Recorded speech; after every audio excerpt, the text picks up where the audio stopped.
All right.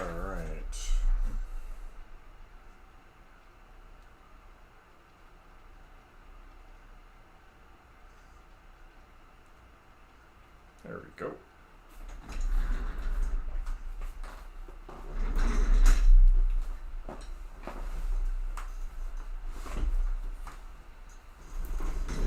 Good morning.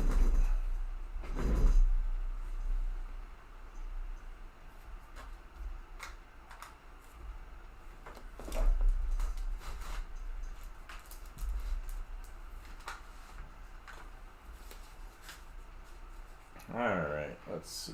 Pencil. Good morning. Getting all set up for the morning warm-ups.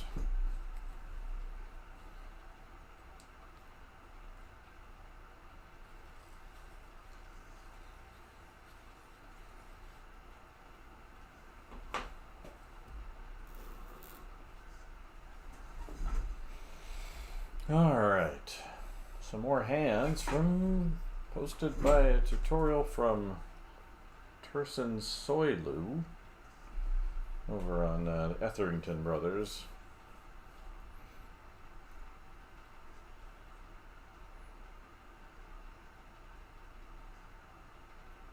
All right.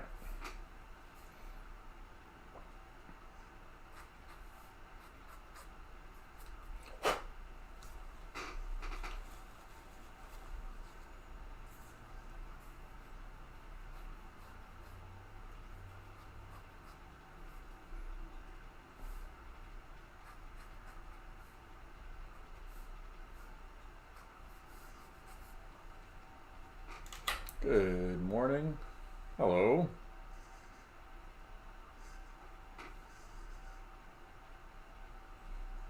How are we doing this morning? I'm gonna work most of these areas. I think I'll zoom in up here. It's not so small.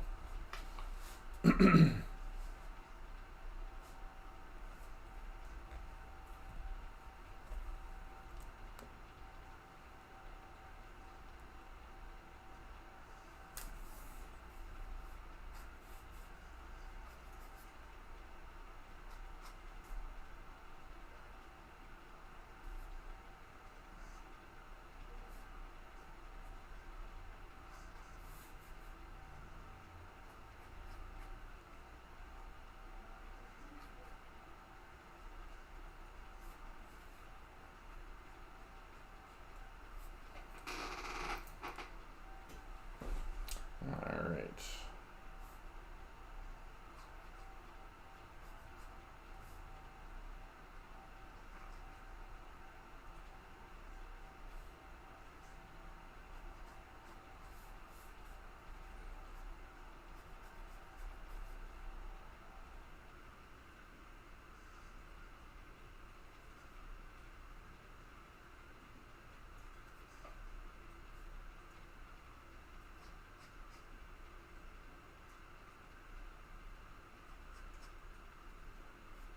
Let's see.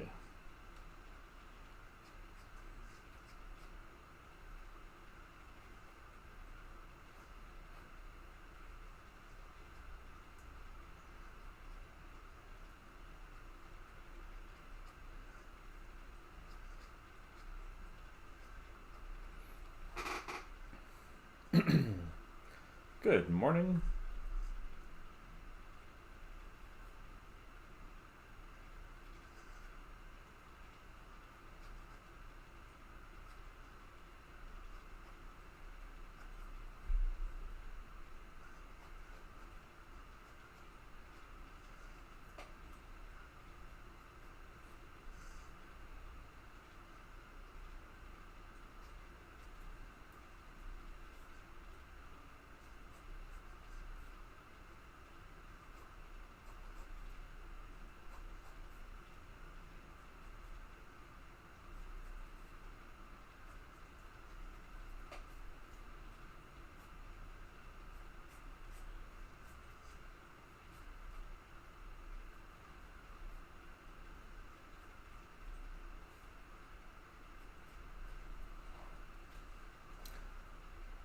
Good morning.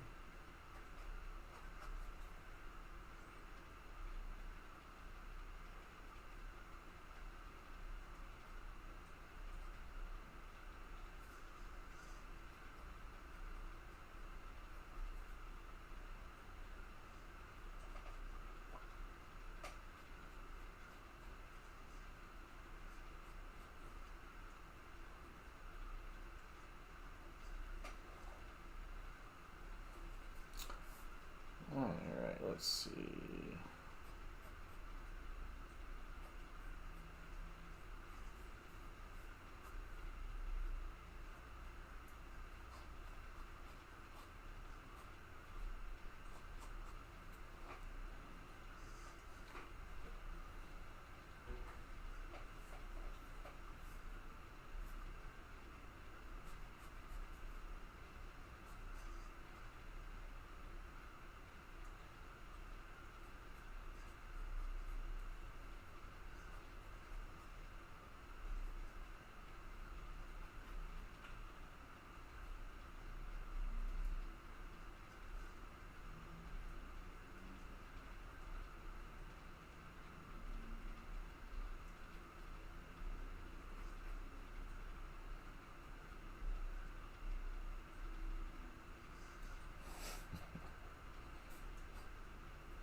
How are we doing?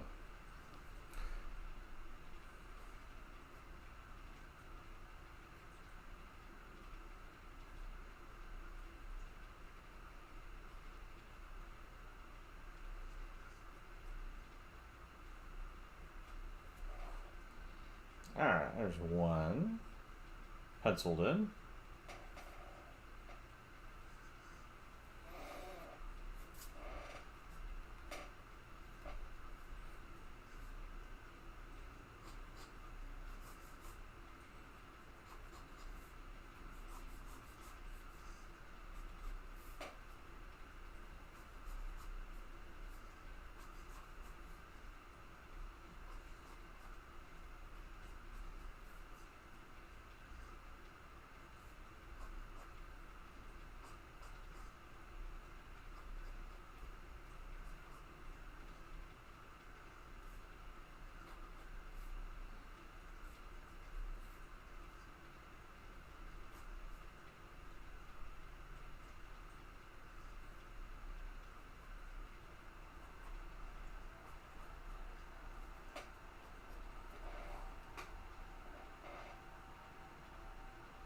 You have trouble drawing feet, huh? Can I practice drawing feet? I mean, feet aren't that hard to draw. I mean, they're basically a wedge, right? Almost drank my coffee upside down. That's no good. But yeah, the way to think about it. Let's see, am I in the right spot here? Is from the side, they're a wedge that kind of looks like this. The only thing that's like really hard about them is thinking about this wedge right here is that when you look at it from the top, let me move that up. If you look at it from the top, if you look at this wedge, it expands forward, and we'll say this is the big toe right here, BT, big toe, and then it cuts in at an angle like that. So that's kind of the thing. So if you look up here, maybe this stops right here, and you've got a cylinder coming in here for the heel, cutting through the calcaneus and the talus and the pad that sits underneath that.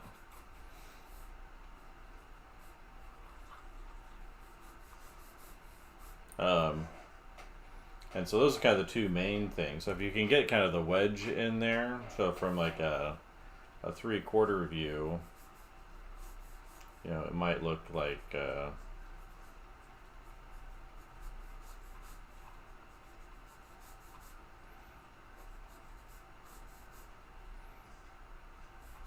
terms of like the basic structure, that's basically how it works. So this is the big toe here, the outside of the foot here. Here's that cylinder we were just talking about.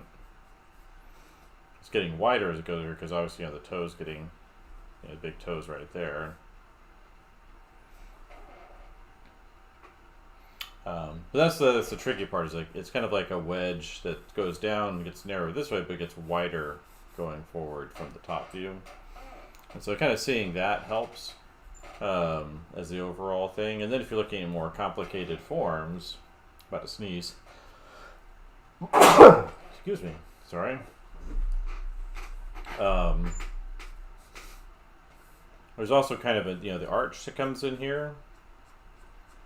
So if you would imagine it kind of taking up this area right here from the top view, from the front it'll do kind of this, or from the side view.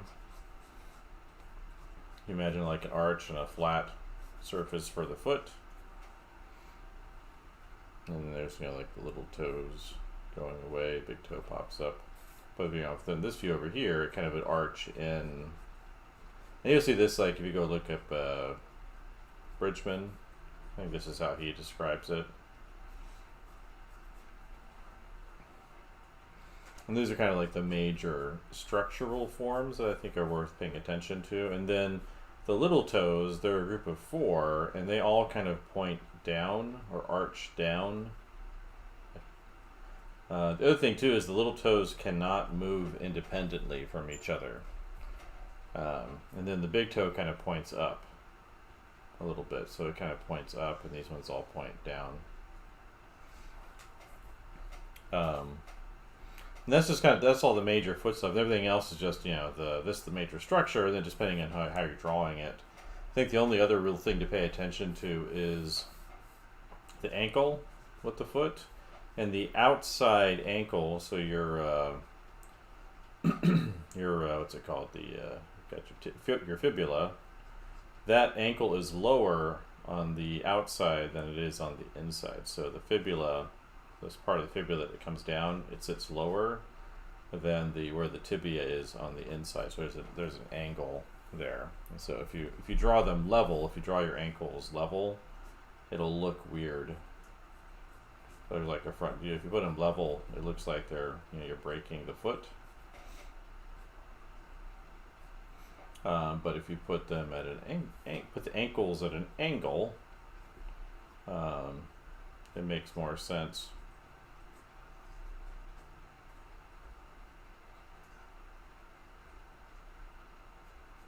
So that's kind of the important foot stuff. Thankfully, people don't pay as much attention to feet in drawings, but they're still important. But they don't. It's not like how people pay attention to hands or faces. Footnotes, right? Ha ha ha ha ha.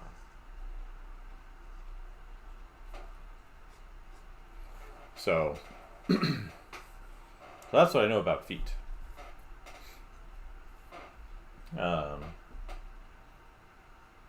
This has to do with the sequence of bones. So underneath here is something called the talus. That's your fibula and your tibia. Fibula and your tibia sit on top of that, and then there's kind of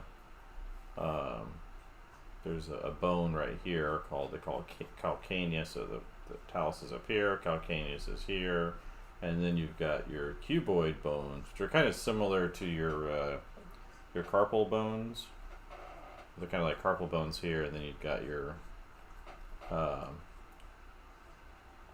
your tarsals coming out of here. And so that's what kind of causes this effect. And this also sits at an angle. If you're looking at it from the inside, then you would see kind of this cut kind of wrapping in over here. So it peaks out over here and then goes down at an angle to the side, going in. So it's kind of peaks here and then goes to the outside, cutting in. So there's no it's not like a straight lines or anything on there or real, but it helps just kind of think about the diagram and then adjust from there. Because going back to that wedge, this is a lot easier for me to hold in my head than all of this other information. So that's why it's a good idea to start with these wedges first, and then kind of cut into them. Just because this is a lot easier to deal with, learning to kind of manipulate this wedge shape that gets, narrower as it goes back from the top view, but narrow as it goes forward from the side view. That's easier.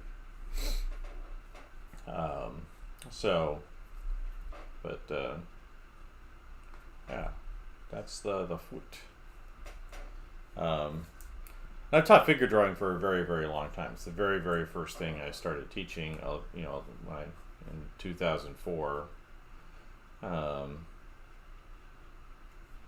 So,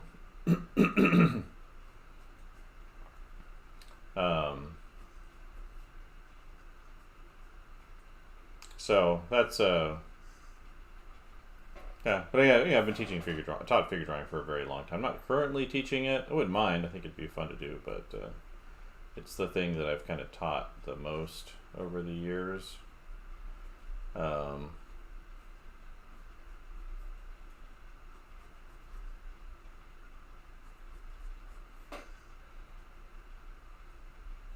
And so I've had to explain feet to a lot of people. We have, usually have in the basic one, there's, every day we're talking about new stuff. And so feet would fall into that category.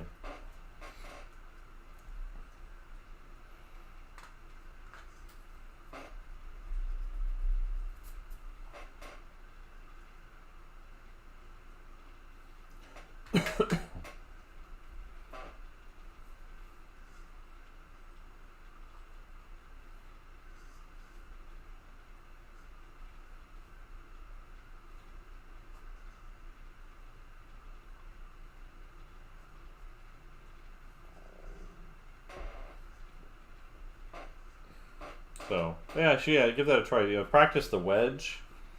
Try drawing that from different points of view. Above, from below, the side. 3/4 from different angles, and then start mapping on those other structures, and it will kind of fall into place pretty quickly after that.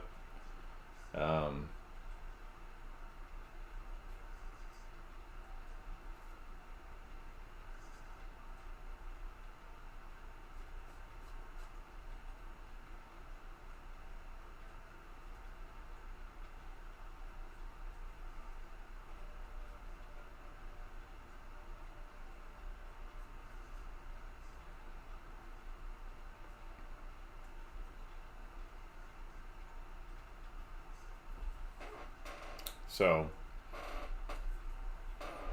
but it's worth figuring out, taking some time to understand feet. But hands are definitely more challenging because they move around a lot more, change their shape a lot more than feet do.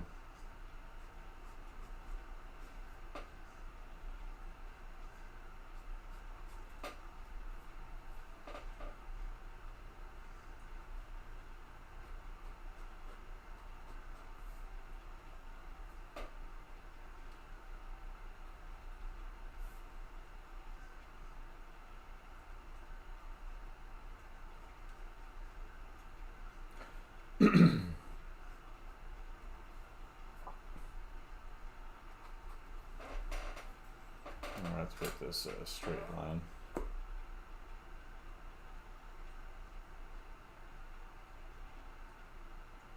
Some people just draw 4 toes. I don't know. Maybe that's like a style thing.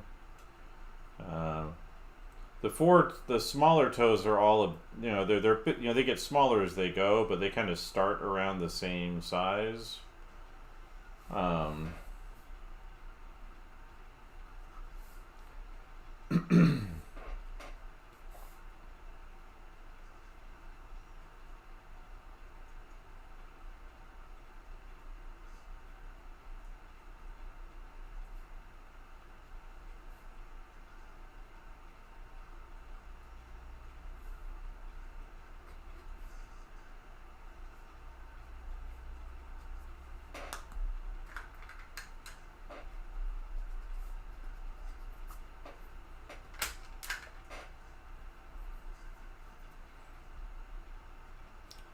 Well, I think it's it's the same foot. I think that if they're just doing 4 toes, then there's there's the big toe, and then there's the 3 smaller ones. They just make them bigger, or whatever. It's like Ninja Turtles just have 2 toes, right?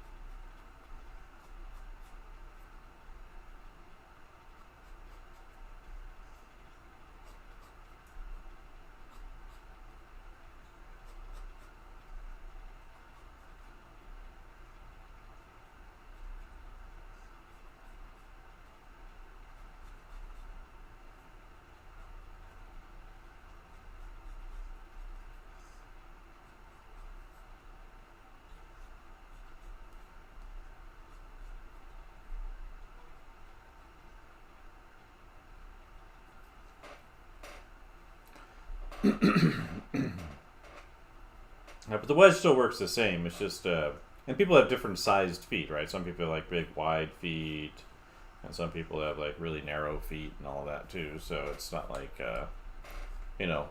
one size shoe fits all, right? It's more complicated than that.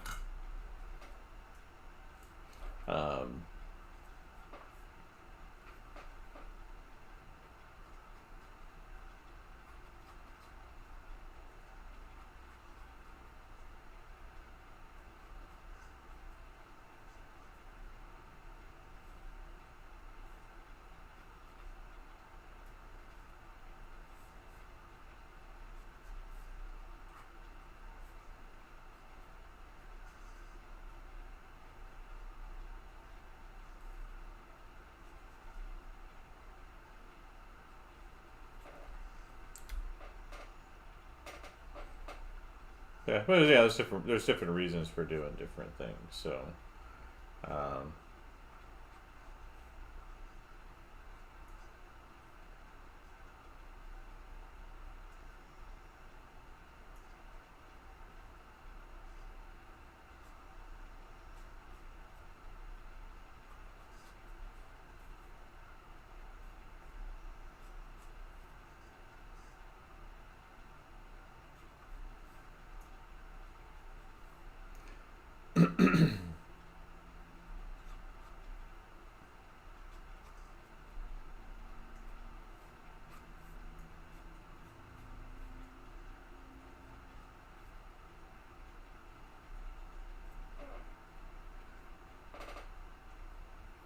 yeah. So the proportions have less to do with the number of toes and more to do with the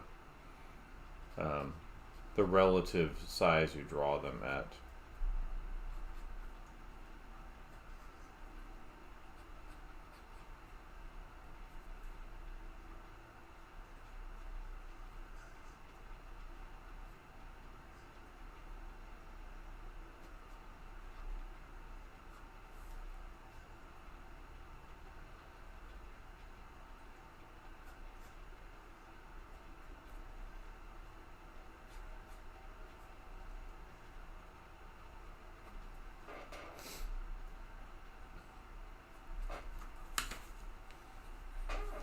Ooh.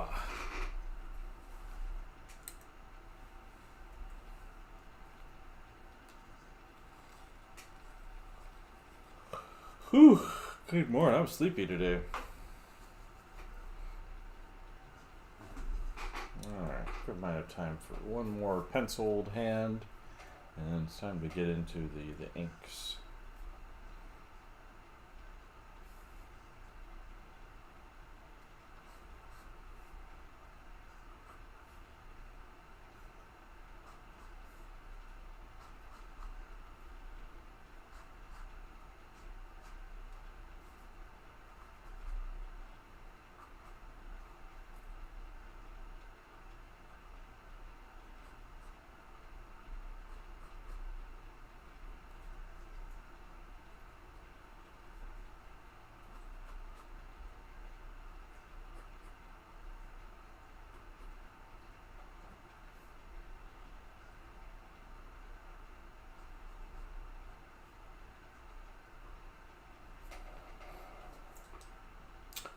Josana.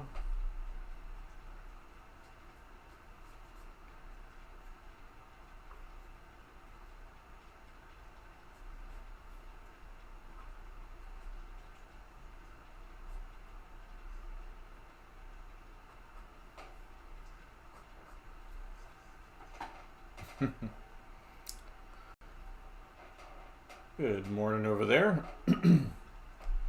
on Kicktopia.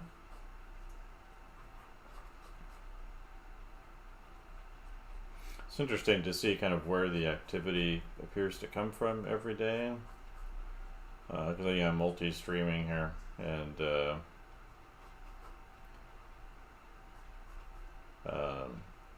like I don't have that many followers everywhere. Hello. Good morning, Blessy. How was the Herngong? It's funny, I have one student who is a Hong Konger, except she was born in the United States and doesn't speak any Cantonese. So I'm always telling her how disappointed I am in her.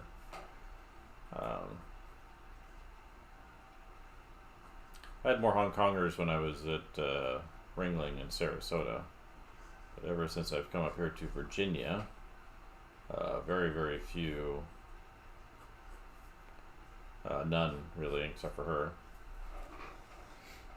Oh, you left Hong Kong? I don't know. Where are you? I don't know where anybody is anymore, apparently.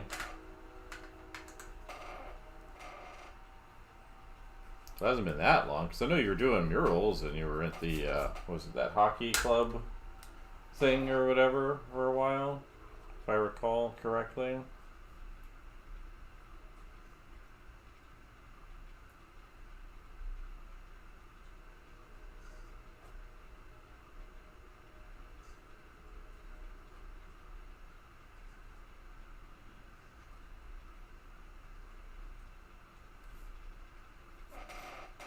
Oh, Scotland, wow. Hanging out with Mark Miller with an A. That's a very long way from Hong Kong. Oh, student, huh?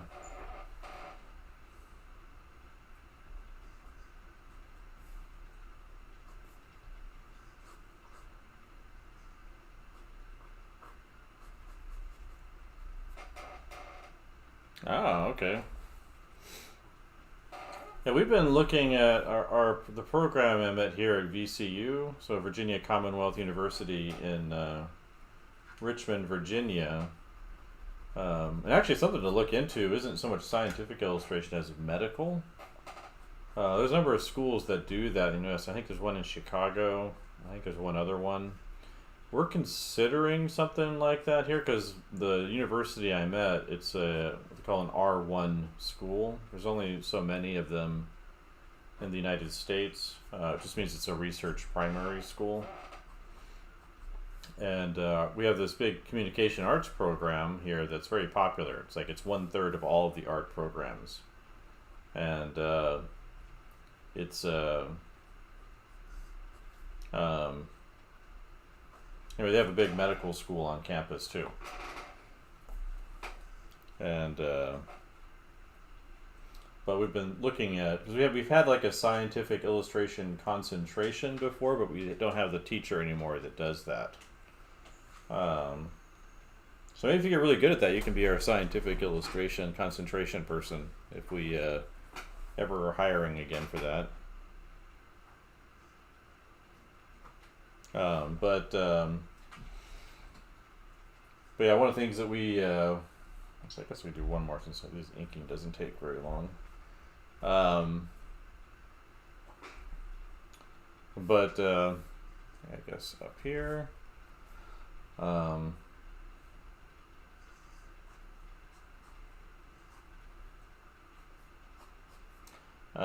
But yeah, we're looking at maybe having, because we don't have a master's program for the communication arts area. A lot of the other programs have it, but ours doesn't. Partially because it's like an illustration program, and universities are always hesitant to add that, which is weird because it's always like the most popular program. But we're looking at doing like a low residency master's program. So people could come, say, in the summer for some intensive stuff, and then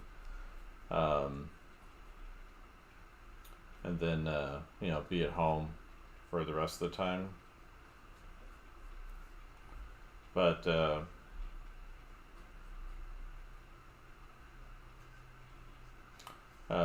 so something we're looking at, because we could partner with the medical one anyway. Regular illustration would be great to do too, because we definitely could use that. There's not very many programs out there.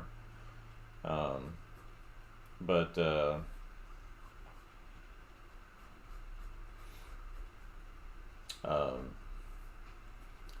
yeah, because of the medical school, we could probably even look at doing like a medical illustration program. It would need to be like more tech based, because a lot of that stuff's done in 3D now. It's not really done as much with drawing or painting anymore. So that, it's because they want to do like the 3D turnarounds and renders and all of that. Hello over there on YouTube. But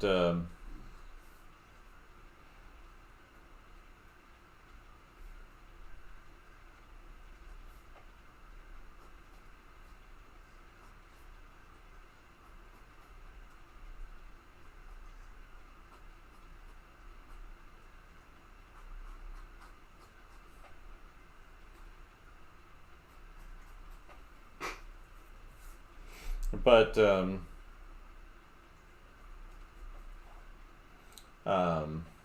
yeah, so something we're looking at trying to get done here. I think it's worth doing. A lot of the schools kind of really want, even our type of program or professional program, to have people with master's degree, and so it would help if we offered them.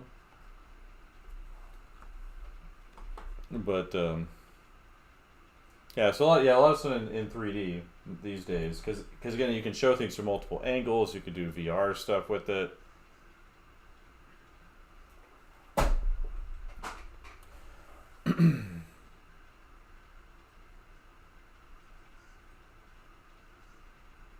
Well, I'm just talking about like what we're doing at my university. So, in terms of the art stuff, I can't speak to the other areas of research, etc. But that's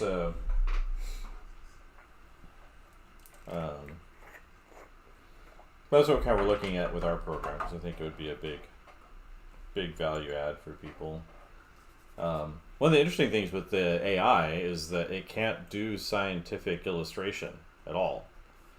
Because, well, doesn't really do what people says it does, but it can't do like scientific illustration because it doesn't really understand what it's looking at or what it's doing. Like, it's just the nature of the thing. It's like it's a token-based replication system where it's just kind of like putting something in that matches up with other things, and so it can't do things like, it can't do like a cellular diagram properly. It'll make something that looks kind of like a cell, but as soon as you show that to a biologist, it just completely, like, it doesn't make any sense.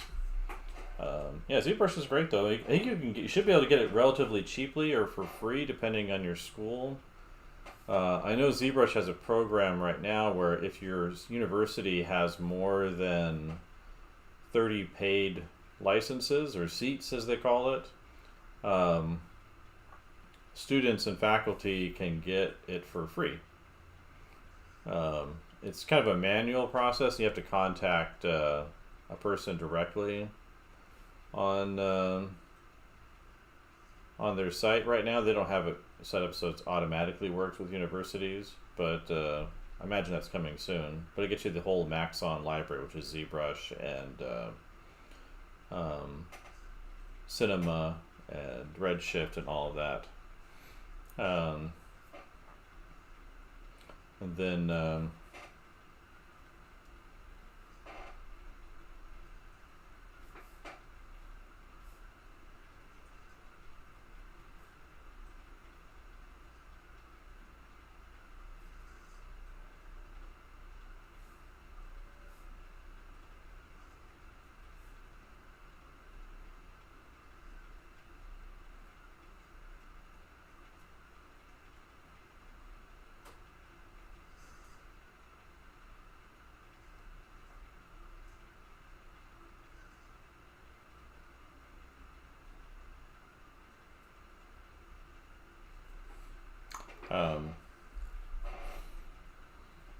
yeah, but another option too, if you have an iPad, if you want to learn some digital sculpting, Nomad Sculpt on your iPad is really easy to use. Um,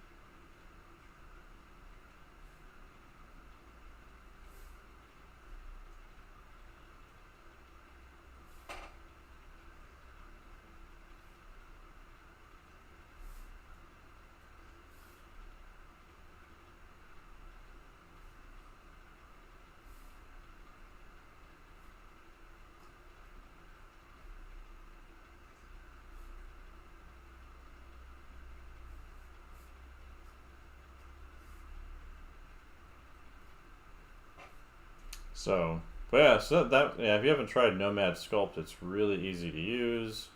It's like $15. It's another 15 to get a plugin in there that helps you kind of with the geometry.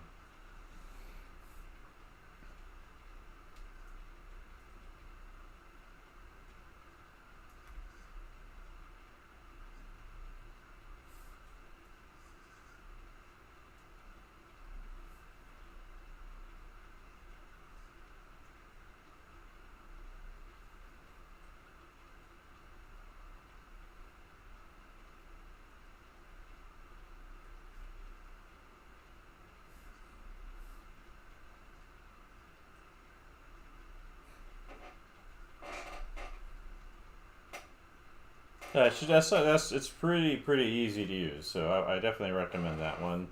There's a couple of YouTube channels that I think are really good for that. There's one by a British guy named Glenn Southern. He's kind of a long time ZBrush educator. So if you go to his website or whatever, you'll see a bunch of stuff on ZBrush. But he also on his YouTube, he's done like some really great demos on using Nomad Sculpt. And there's a guy named goes by Dave Reed, and his stuff is like very cartoony, but goes through I think the tools really well in a way that's really nice and easy to understand.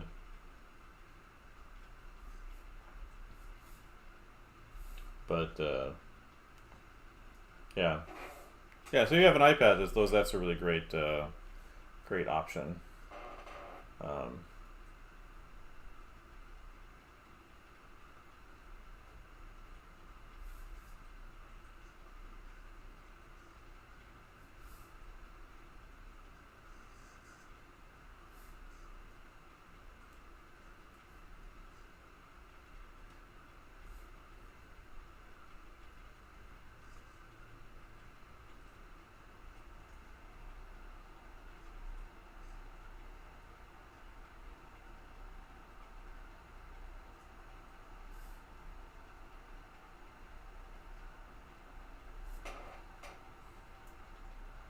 so yeah, I like that one. Done a couple of relatively finished sculpts in there.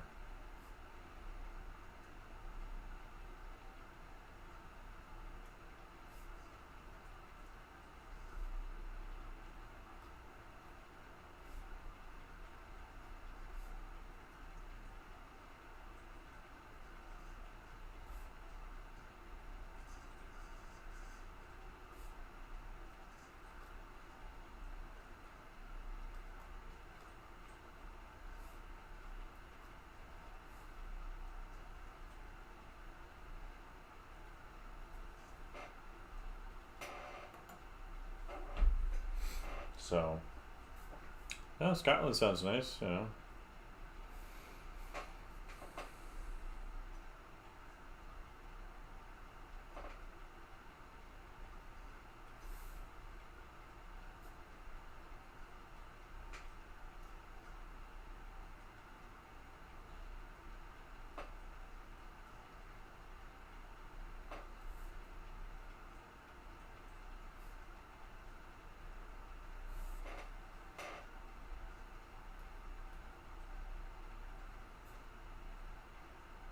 Hmm.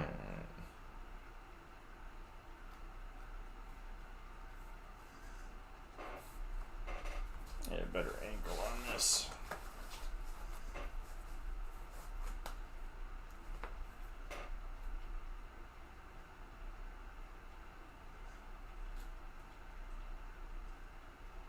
There you go.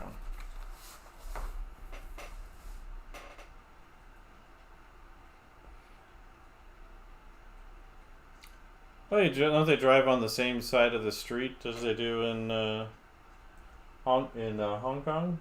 Or you probably didn't drive in Hong Kong, right?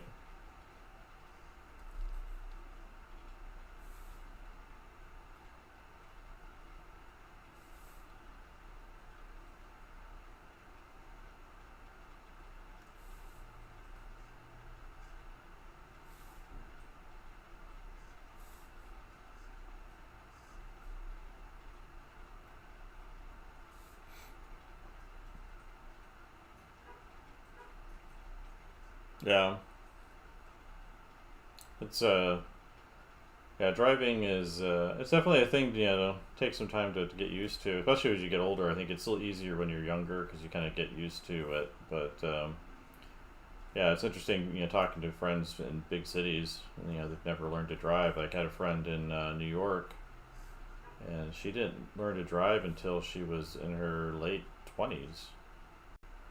'Cause she didn't have any reason to. He lived in New York City, and having a car there can be a more trouble than it's worth. I lived there for 2 years. I kept my car, but it was kind of a pain because I wasn't using it too much. But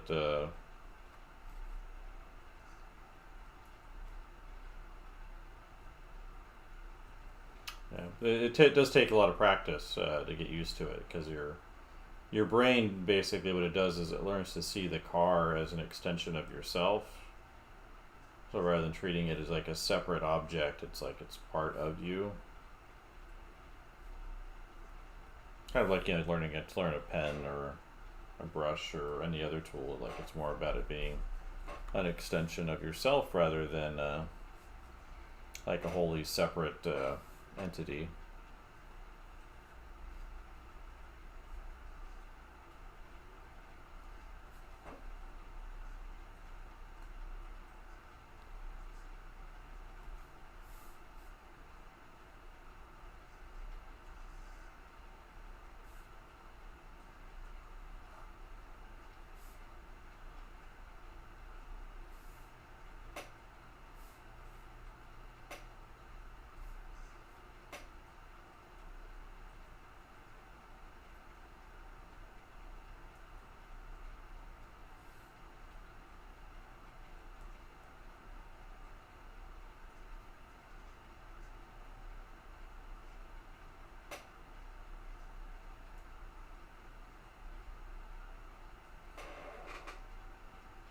Yeah, but that's kind of how it works. Is eventually you kind of you're not really driving a car. You're driving. So that's how we treat a lot of our tools and things like that as just extensions of our own self. It's like you're riding a bike, right? Um, you're just kind of like going fast on top of a bike. You're not really thinking about the bike being a separate thing. If you think about it being separate, you'll probably fall over. When you're driving, riding your bicycle around. You just kind of get used to it being part of you.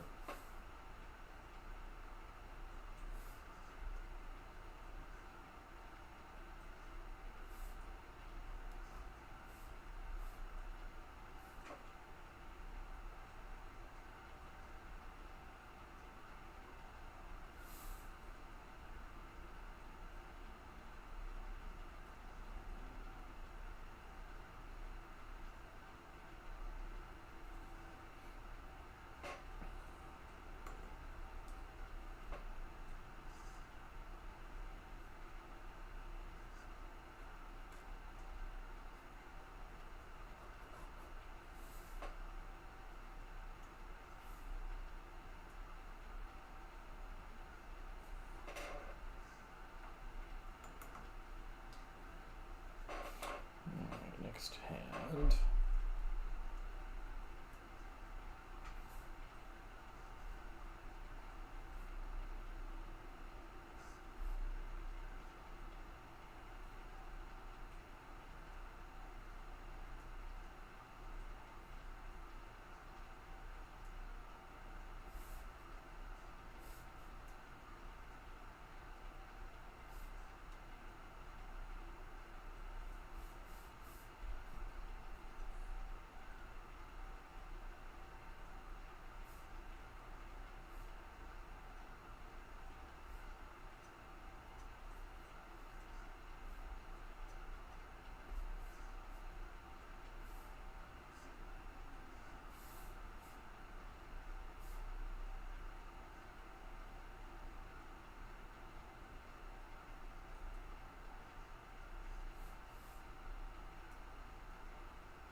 So is India, Pakistan still there?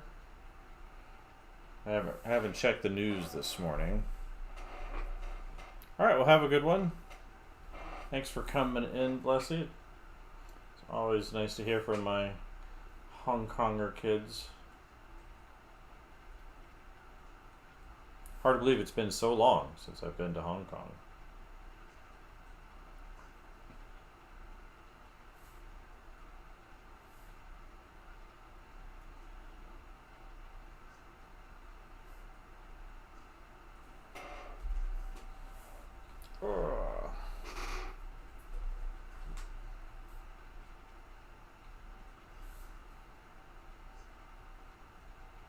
Put the wedge on here just to remind us that it's sitting there underneath everything.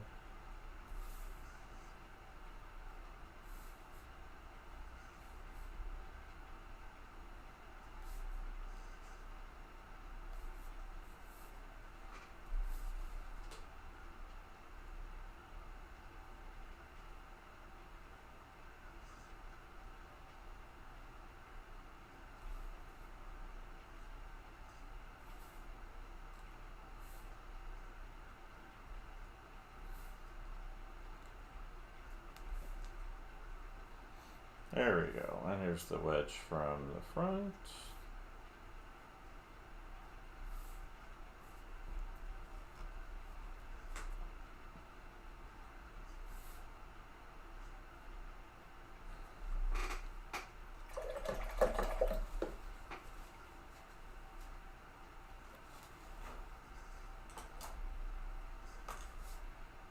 Alright, let's see. I gotta put one more in here.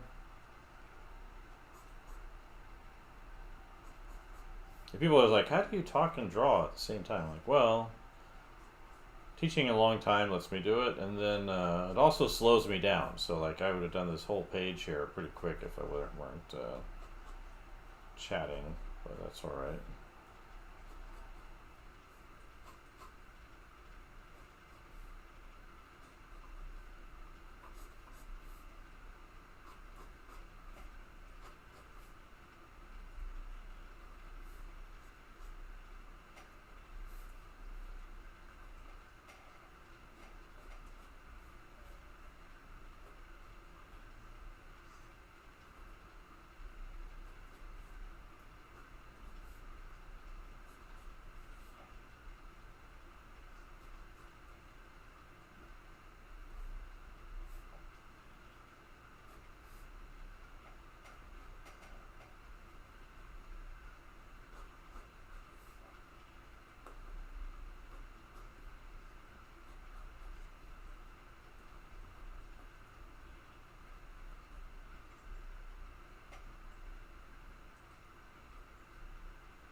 There you go, another hand there.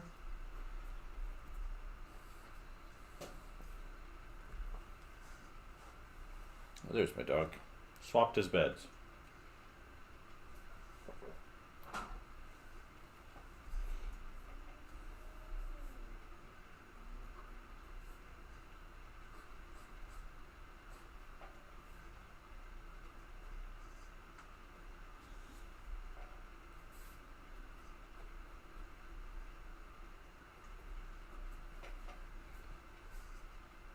Alright, we'll do one more.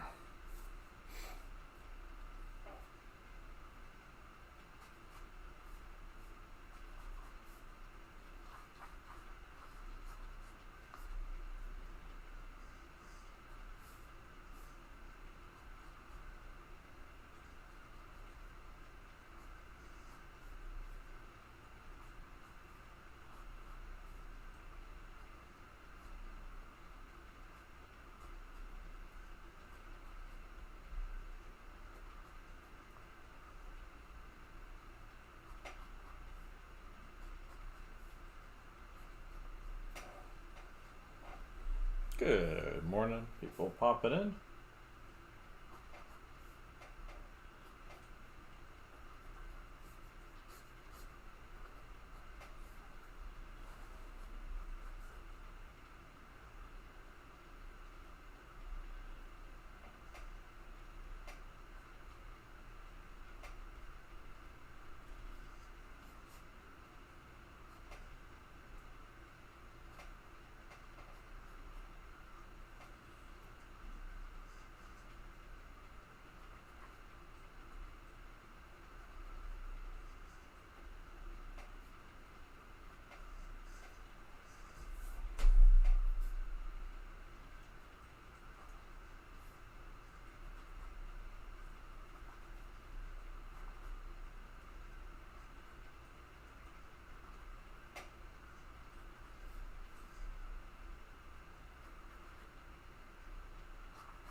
Alright, let's get these inked, and I think we'll call it a morning study. Well, I need to get the white ink on there too, but that's not a big deal. That's why we're using the brown paper, so we can use the white ink on top of it for highlights.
I appreciate that.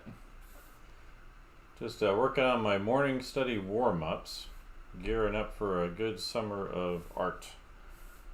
Bringing the semester to a close over the next couple of days. Actually, I'd take it to a close quicker, but they've got all these activities like graduation and etc. going on.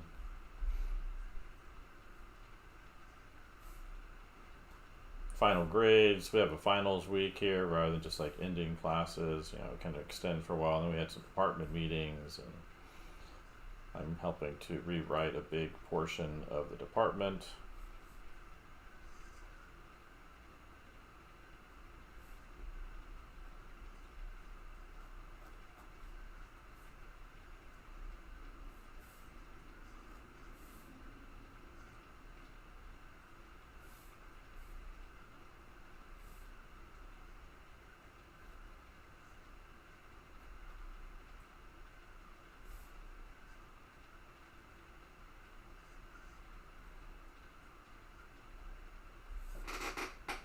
But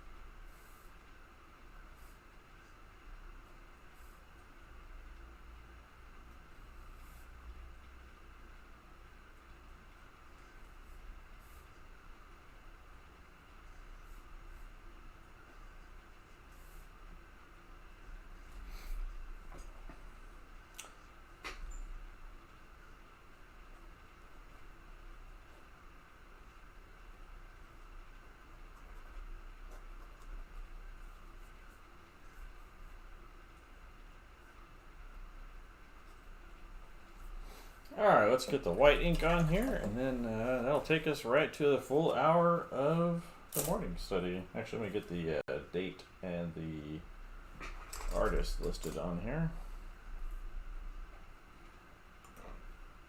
So the artist we're looking at here is Tursin Soilu. I have no idea who that is. But what I've been doing is looking at these tutorials that other people post, and so they have been looking at these ones from the Etherington brothers, where they've been posting other people's tutorials, so not their own. Good morning, Boom Waffles. Just finishing up here, but let's see. Here we go.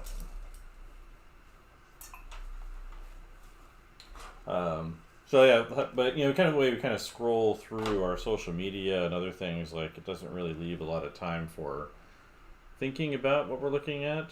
And so I thought it'd be a good idea to just like take advantage of these tutorials. It's been a larger project where, you know, it's been other things too, where like I've spent a good chunk of the last couple of years grabbing my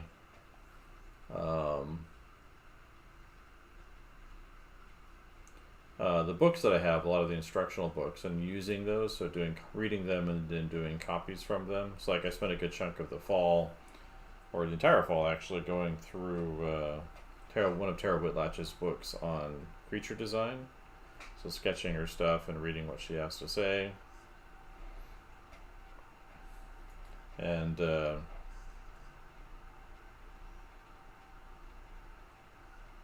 I've been doing that for a number of books, like Loomis and Bridgman and Jack Ham, well, a bunch of people, and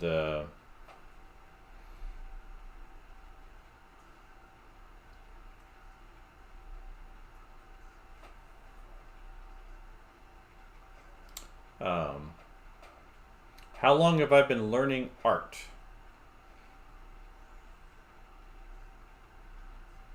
Long time. So I am 47 years old. I teach drawing and design and other things at universities. So I'm always kind of looking for different ways of looking at things or communicating things to my students. So I always like to be learning new things. So I've been studying since I was, you know, a small child.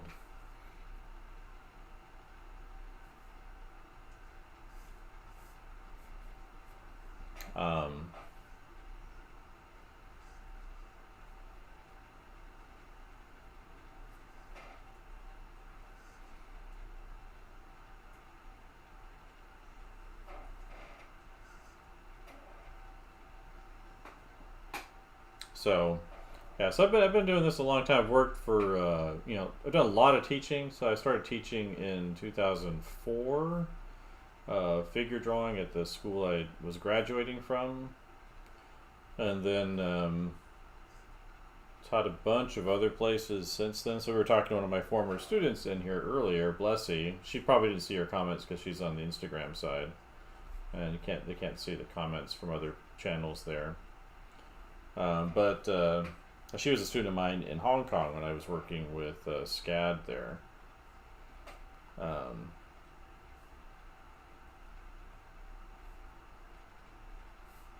And so I'll see, you know, former students will pop into the stream from time to time.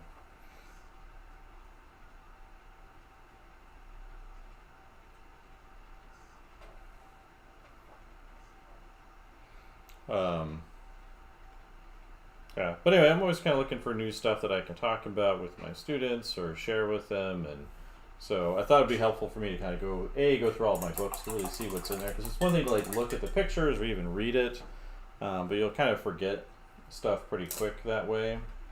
But it's another thing to kind of go through and actually draw it and sketch it and pay attention to what they're talking about while you're drawing it, doing the copies, and then trying to apply it other places. And you're going to get a lot more out of it that way, because I've got a ton of art books. Like, I don't think you can see them in that picture, but they're basically all over on that side.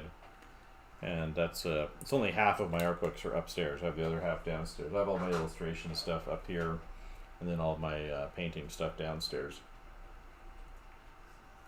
But yeah, hands are trouble. They are hard. Actually, we did a little tutorial on feet drawing earlier, so someone had a question about that. So we looked at how the foot's constructed from a wedge, and then some of the details that are on the inside, the arches and angle of things that are going on as a general schematic for the foot. But yeah, but this concludes this morning's warm-up, and hopefully be back tomorrow. It depends what's going on. We have graduation tomorrow, so I'm not sure what that schedule is. I need to find out about that, because supposedly I attend those. But yeah, thanks everybody.